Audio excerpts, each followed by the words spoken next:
Good day mga ka-smiley. Ayun, share ko lang kung paano ko in-install yung Freedcon FG model dito sa helmet namin ni Lablab. Ayan. So, mapansin nyo, sa kanan ko siya inilagay, ano? Kasi unang-una kasi, hinabol ko yung forma nitong FG. So, sabay sa design nung modular helmet. Diba? So, patulis siya dito, then patulis din dito. Dito sa kabila is hindi ko pa nailalagay. Ayan. So, marami akong minodify dito sa loob nitong helmet. Then, dito gagawin ko. So, paisa-isa ko siyang bibidyoan. Then, thank you, Freedcom Philippines. Ayan. So, may pa-t-shirt sila pag bumili kayo ng intercom nila. So, first of all, i-unbox muna natin siya. Ayan. So, ito yung mga specs niya. Ayun na, tanggal ko na sa plastic. So, palatandaan lang, yung may maikling wire, ito yung left. Then, yung may mahabang wire, siya naman yung right. Para hindi po kayo magkamali. And then, etong sa adhesive na to, etong isa kasi, gagamitin lang natin dito konti. Dito sa SEC Whirlwind.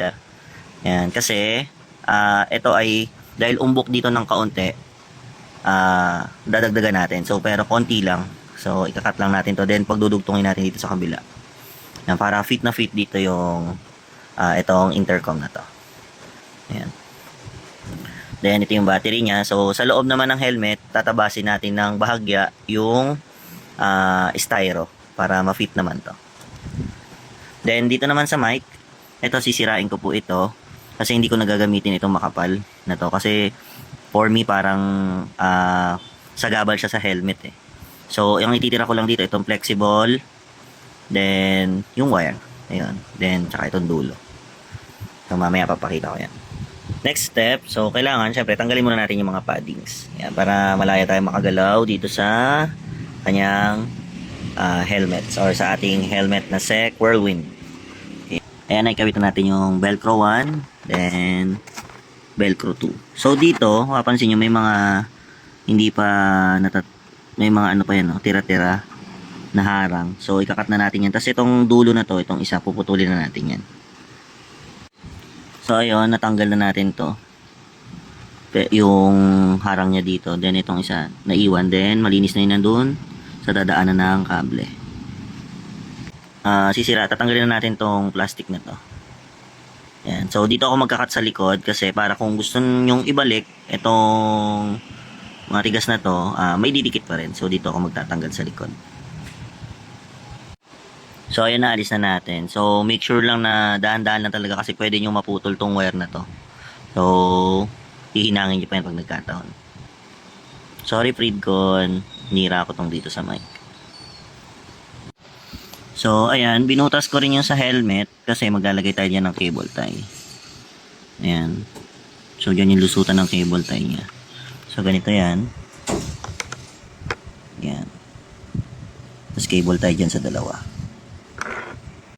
So, ganyan naman yung gagawin ko sa battery. Ayan. So, ginuhitan ko siya. So, ito ay bubutasan natin para lumubog to. Kasi kung hindi, mararamdaman nyo ng bahagya, tumatama to sa inyong batok. Ayan. Ukaan na natin. Ito yung battery. So, ayan. Fit na fit lang siya dyan. Ganito yung sinasabi ko sa inyong konti lang. Yung isang set. Ayan. So, tatabasan nyo lang ng paganyan. Dito yan sa Whirlwind. Ewan ko lang sa ibang helmet. Okay. So, ayan. So, dinikit ko naman yung pangalawa. So, ayan. Mas makapal yung kabilang side. Ayan. So, ganyan yung style ko. So, ayan. Ganyan yung naging fittings niya. Diba?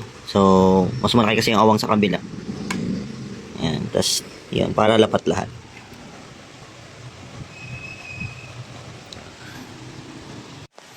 So, ayun mga ka-smiley, yan na yung final fittings ng ating FG Freedcon. Yan. Diba? So, ganyan. Then, ayun. Then, naglagay tayo ng duct tape. Yan. Para hindi lang gumagalaw yung mga kable. Lalo pagka maglalaban na tayo ng foam. Yan. So, ganyan lang. Yun yung battery. Naglagay rin tayo harang para siguradong hindi matatanggal. Pero hindi ko binuo dahil syempre umiinit yan. Lalo pag nagcha-charge. Nandito yung coupling. Yan. Tapos ito yung mic. So, yun. So, ayan yung final fittings niya. Ayan. So, dito, yung sa mic. So, yung tinanggal ko kanina, ito. Magkokos kasi ito ng dito, yung umbok. Uumbok kasi yan dito. Kaya ganyan yung ginawa ko. Ayan. Diba? So, parang wala nangyari doon sa foam. So, dito lang talaga siya umusli para doon na sa mic. So, madali na lang i-manage yan. Diba? Then, hindi mo mararamdaman na may battery dito sa may batok.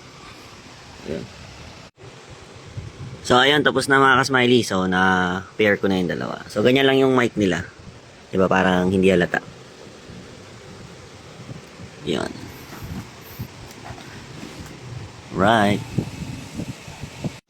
So, update lang. Kasi itong mic talaga is tumatama talaga dito sa chin cover. Ito. Ayan. So, nagpapang-abot sila. Ayan. So, pagka naibaba, ayan, tatamaan, diba? So, ang ginawa ko is, ayan. So, kinat ko ulit yung helmet. As dito. Yun. Then, itong mic, naglagay rin ako ng guide. Ayan. Para dito. Yun. So, ayan. Guide mic. Para nakaslant din siya. Para hindi na siya bababa. Then, eksaktong-eksakto yan pagka sinara na yung modular. Ayan. So, 0-0 na siya. So, hanggang sa mag-lock.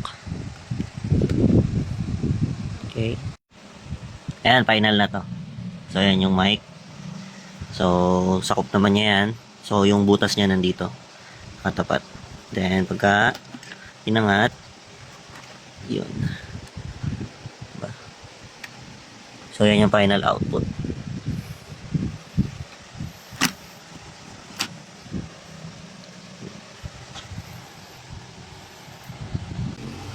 Thanks mga ka-smiley.